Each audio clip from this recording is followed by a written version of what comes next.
ভাইজান এটা কার হুন্ডা? কি করলি তুই এটা? এই মতিন অন্য আরেকজনের হুন্ডা নিয়ে বাড়ি যাইবো? এটা আমার হুন্ডা, আইসে কিনছি। ও আল্লাহ গো ভাইজান, তুমি সত্যি হুন্ডা কিনা ফেলাইছো? কি তুমি আসলেই হুন্ডা কিনছো?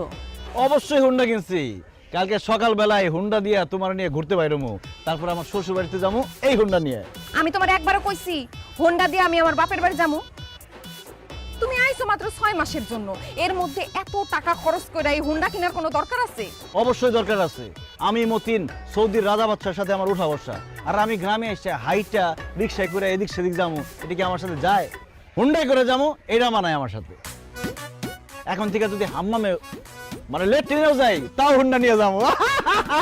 এই চুপ করো, হাসি বন্ধ করো। কয় টাকা দিয়ে কিনছো এই হুন্ডা? বেশি না, মাত্র 1,20,000 টাকা। আমার বন্ধু কামালের কাছ থেকে কিনছি। কামাল হুন্ডাটা কিনছে 1 সপ্তাহ হয় না, একদম নতুন হুন্ডা। কি কষ্ট